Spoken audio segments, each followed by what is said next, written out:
voina chuan guitar le sontar kan zir ho lenga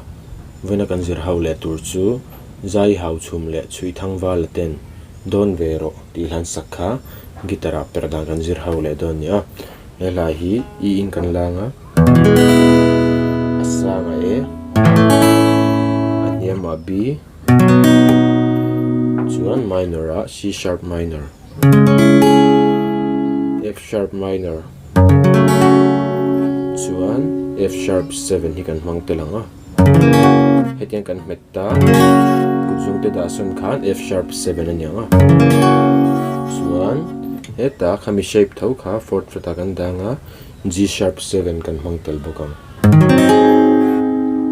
chuan hela po hian strum dan chi khat kan nei lenga chu chu ti han kan strum anga down up down up ti kha kan zom char charang down up down up down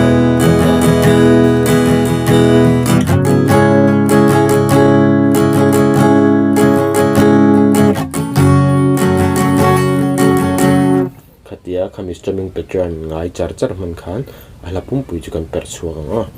chuan hlamiling karam play lenga uluk dun lo ngai thale cheu don nia